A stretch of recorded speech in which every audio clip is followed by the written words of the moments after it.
John Cullen was the man who owned a club that discovered Margaret Atwood and lots of other people. And he was on the board of a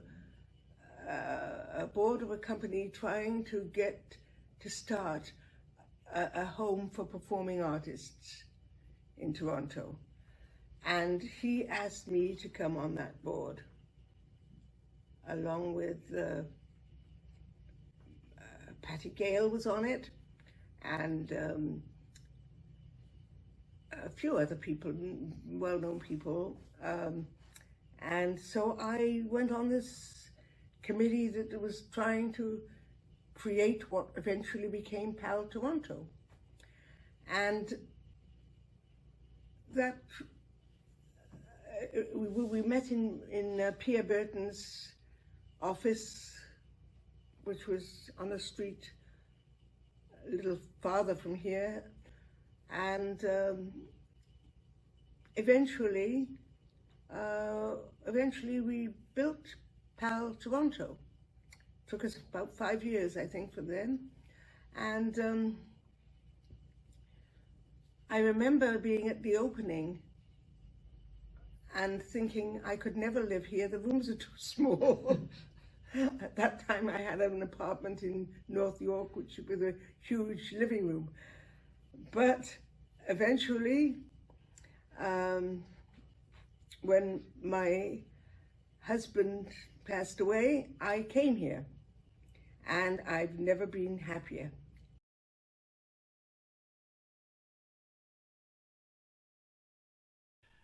Somebody said, well, Grant, what kind of an actor are you?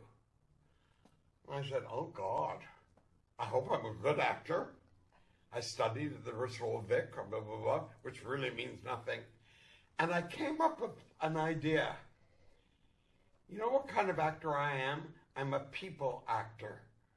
When I look at my career, and regardless, Broadway, Timbuktu, it's the people that I worked with that I think about. I can't hardly remember the name of the plays and thing, but I can remember the liaison I had with people. We immediately connected, and I knew that the performance was going to grow because we connected as people. We're so lucky in the theater that it demands a commitment. You can't act unless you care about what you're doing. Yeah. It's in your soul. Mm-hmm. It comes oozing out of you. That's true. It oozes from some people more than others, you know. But wow. I just had so many opportunities that other people didn't get, you know. Wow.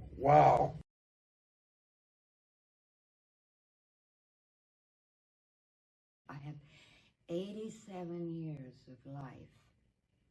So my experiences go way, way back. Yeah, way back, so far back I can't remember.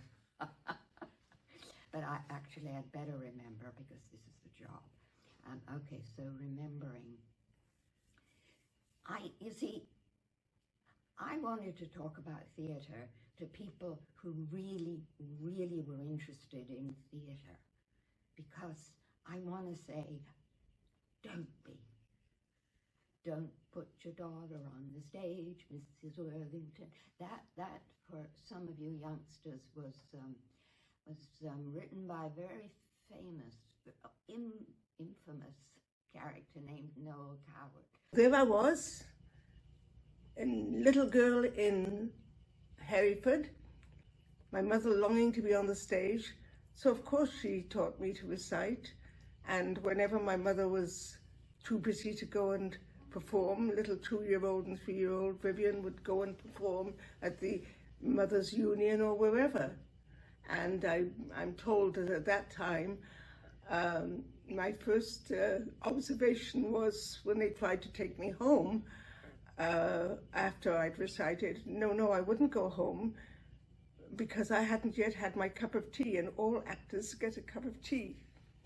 So I guess I learned how to ask for my payment quite early on.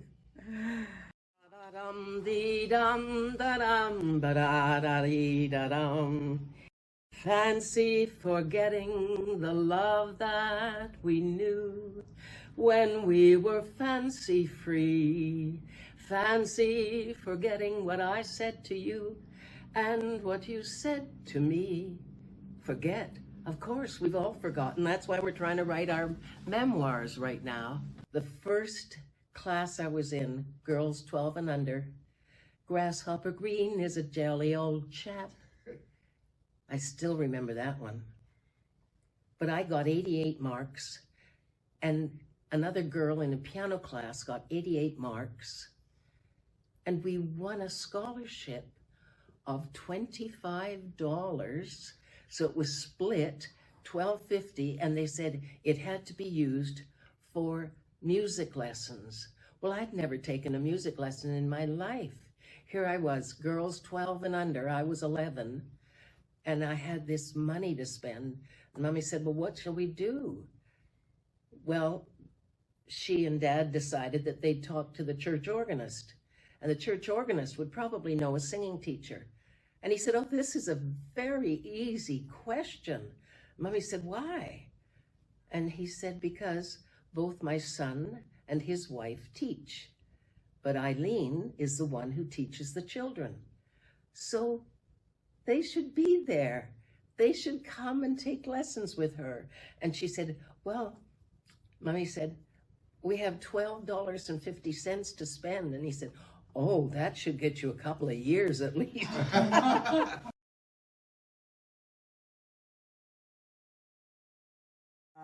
I'm going to start with saying that I'm a third-generation puppeteer and artist. And my grandparents were artists and puppeteers, and they used to do huge shows at Massey Hall with the Toronto Symphony with 8-foot-high marionettes.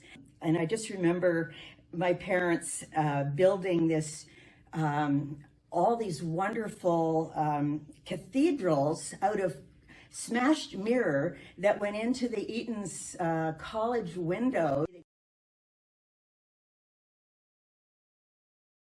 So for a period of about 7 or 8 years, I was conducting, I was running a bed and breakfast, I was teaching singing, and I also had an operatic dinner theater over on Church Street called Gatsby's Restaurant. So for 4 years, I produced opera 2 or 3 times a week for all of the wonderful patrons that came in.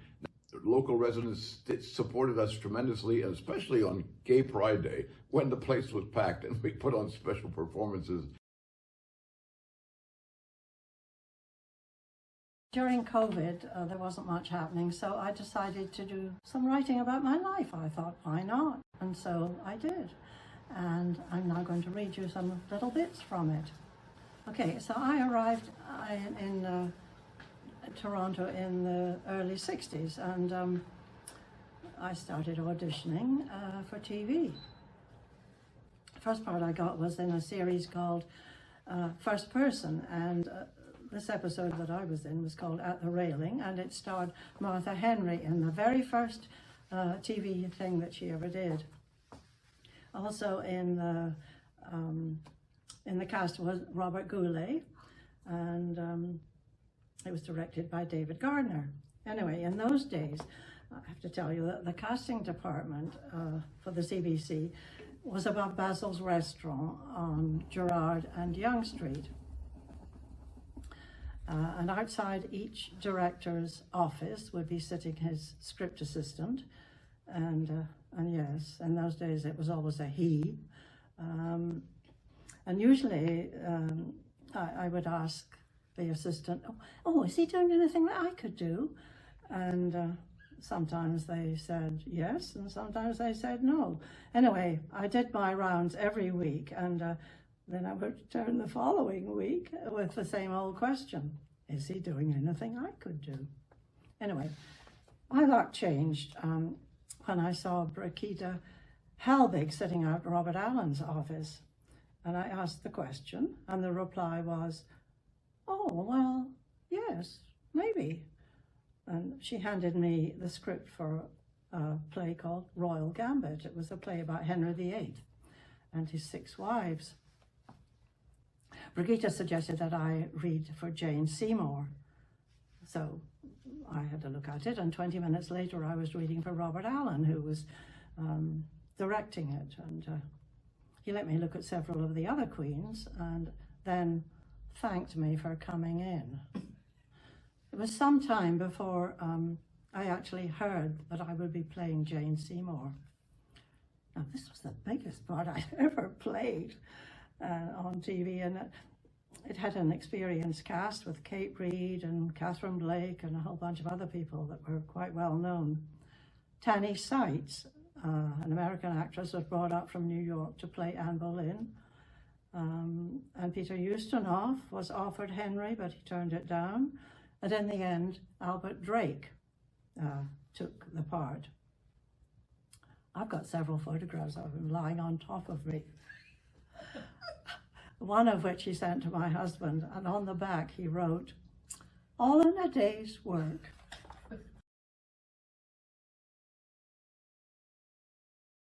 We would all go down to the radio building when we were 4 or 5 years old, and I'd get on his knee and say, "I want to hear Hound Dog by Elvis," and he'd play Hound Dog by Elvis, and my brother Ralph would be on the show, and we'd go through the radio building, and it was a lot of fun.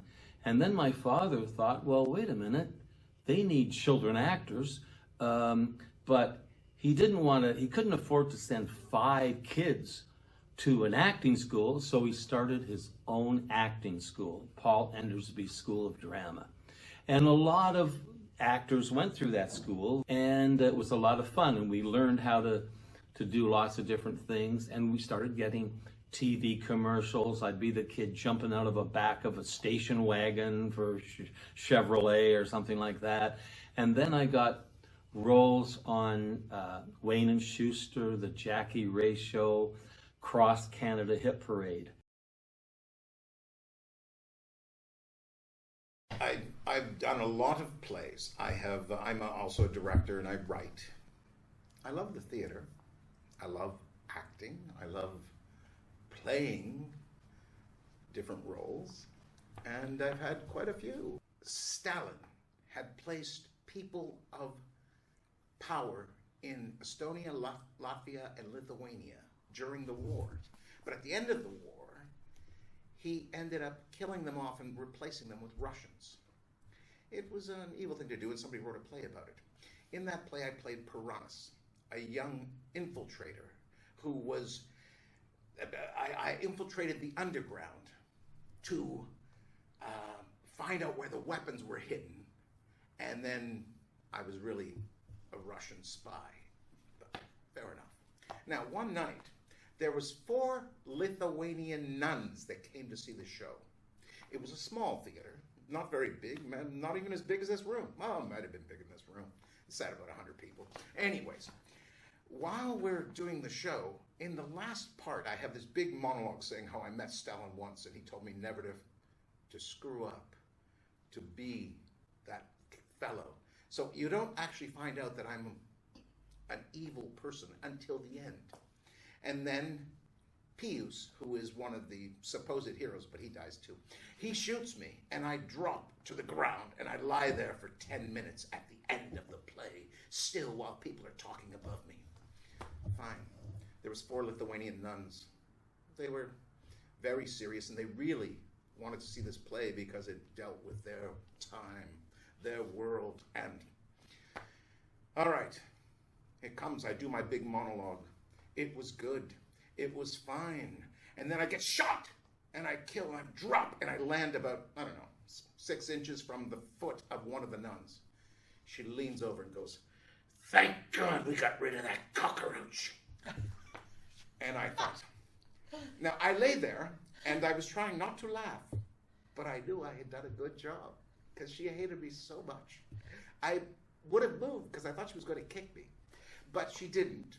And that was one of the first theater moments that I quite enjoyed. I laughed quietly for the next 10 minutes while the rest of the play went on.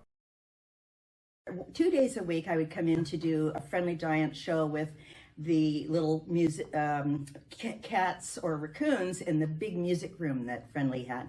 And whenever I came in, I just thought it was so funny because I had the big dressing room on the main floor, and there was an ironing board, huge mirrors, beautiful bathroom, all that stuff. And every time I came in, the door was unlocked and I'd walk in, and that was my room. Meanwhile, Friendly Giant and Rod Carney Bear, who was Rusty the Rooster and Jerome the Giraffe, shared this little tiny dressing room around the corner. And I thought, there's something wrong with this, you know, but nope, they never complained. They never asked to exchange dressing rooms. One day I came in, and after years, the door was locked to my dressing room, and I thought, this is weird, it's always open. And so I knocked on the door because I could hear something in there, and I hear, yes. And I go, you're in my dressing room. And I hear this voice, not today, it isn't. Then I find out it's Christopher Plummer. So I had a hate on for him for the rest of my life, and because he was so gruff. I'm in my dressing room on the tour of Beauty and the Beast, and bang, bang on the door. I thought, what the hell's that? I go over and I open the door, and this big black man is standing there, and he said, look, you, Beauty and the Beast is American. You got an accent. I heard an accent, and it's American. So I just came here to tell you, you have to be American. Well, it was Muhammad Ali. Well, he was a fraternity brother of our manager. That's how this all came about. When he went to Ed Fisher, and he said, you know, I scared the hell of that poor guy. I need to do something to make up for it. And Ed said, well, why don't you take the company out for dinner? And he said, what a great idea. He called some restaurant.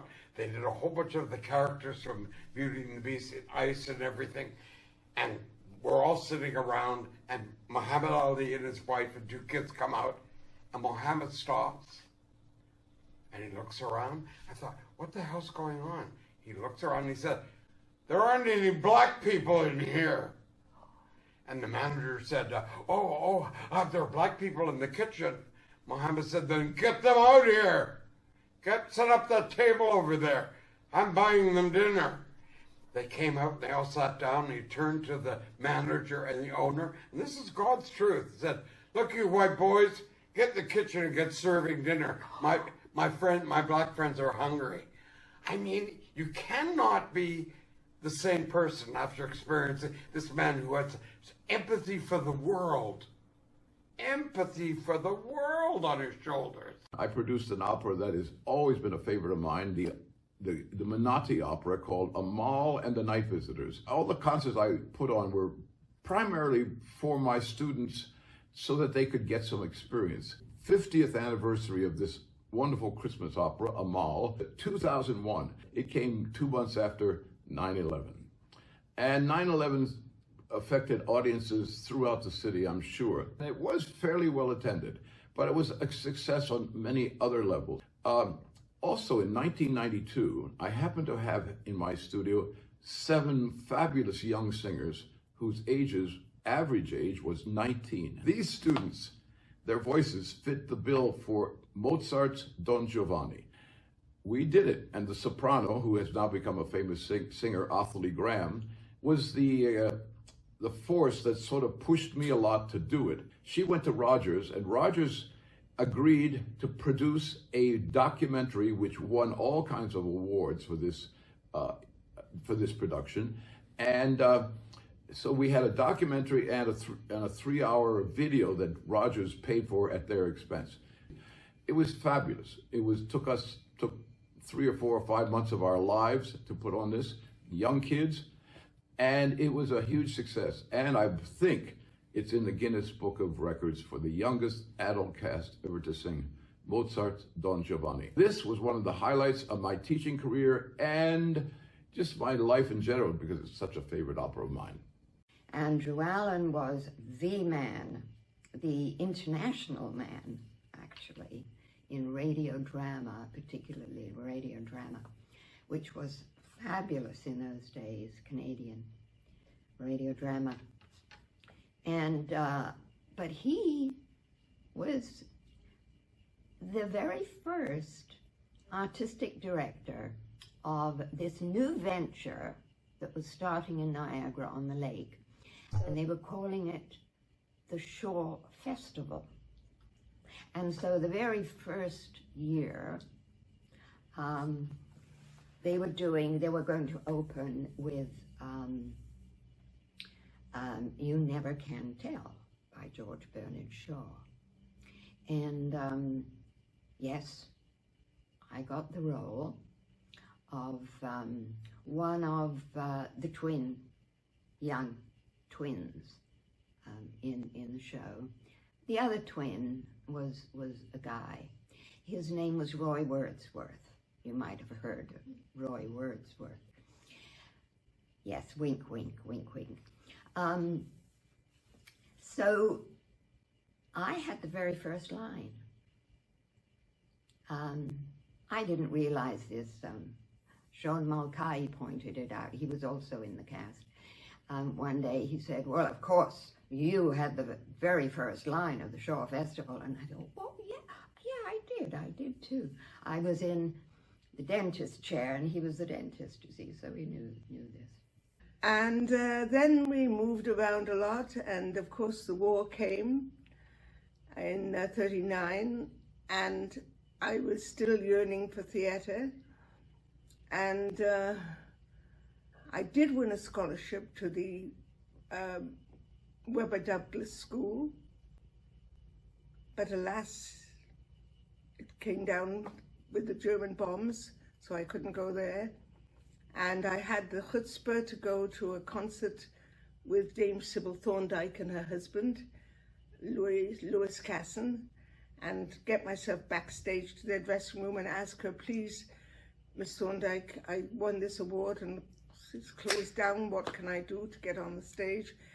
And she said, oh, Louis, she said to her husband, isn't Barry Jackson starting a school in the Birmingham Rep? I think so. Give me your details, dear, and I'll give them to him. And she did.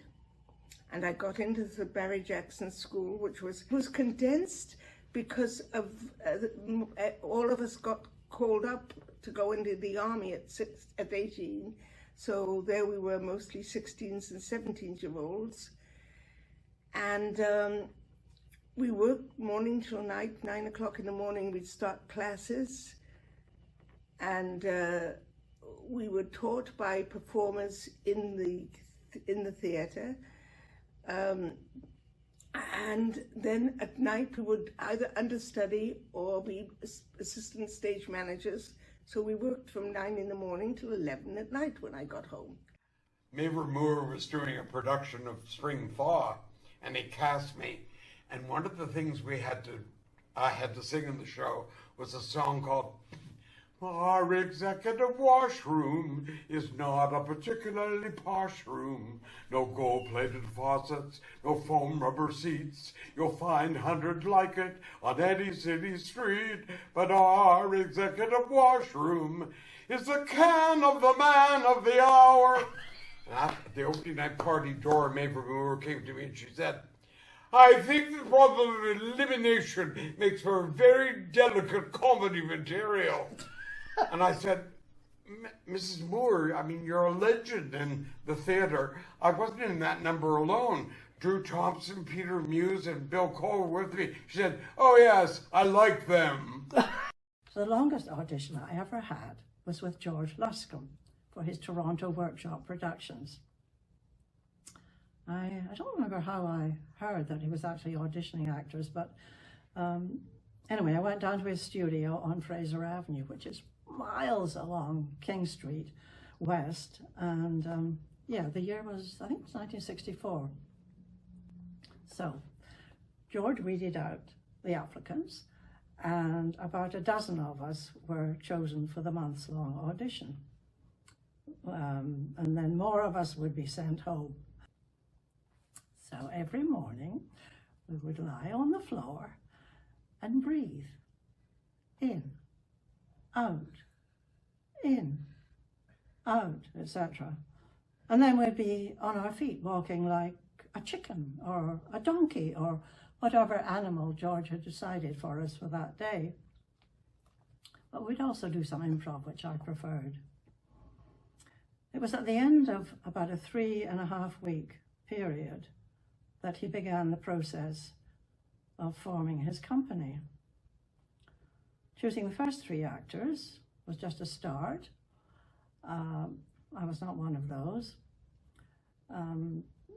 And the remaining actors would just have to go back to being chickens. A few days later, 2 more actors were chosen. Again, I was not one of those. Now it was down to 2 of us. And George told us that he would choose the final actor after lunch. I stuck my face in my tuna fish sandwich and returned for the last call. This was when I heard my own name called. Oh, it was me. He wants me. Oh, now I could hold my head up high and face the world. George wanted me.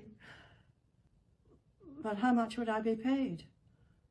Well, it turned out there'd be a waiting period for this.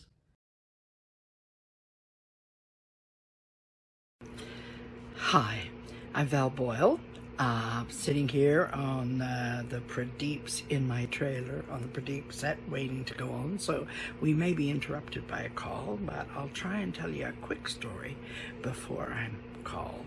So it's about, take it back to 1968. I'm not going to tell you how old I was, but I was young. I was 17, 18. What the hell? And I was in London, England, and singing for a show band. I was invited to come and sing for a record, a new up-and-coming record studio. And so I dutifully walked up the old rickety stairs and sat in this musty, room, waiting to be called into the studio. Several girls were around there. I was in my little mini skirt, my 4 sets of eyelashes on top and 4 sets of eyelashes on the bottom, boop, boop, boop. Yeah, because it was the Dusty Springfield look. I wanted the white lipstick, white pasty makeup, hair, woo, something like this, and waited to be called. Well, in walks a girl in a floral, young, pretty, hardly any makeup, guitar slung over her shoulder, long blonde hair, separated, parted down the middle, and just a beautiful, fresh-faced young thing, very, very nervous, sat right next to me. Hi, I'm Mary. And I said, hi, I'm Valerie Jones. She said, I'm Mary Hopkins. I said, oh, hi, very nice to meet you. She said, I'm so nervous. I said, oh, honey, don't be nervous. I mean, I'm the old broad, same age, but like, oh, geez, I'm like an old broad, And anyway, I consoled her. She was very, very nervous. She gets called in, and she's there forever. And she comes out, and anyway, I walk in. I'm there for 8 bars. Thank you very much. Goodbye. Don't call us. We'll call you.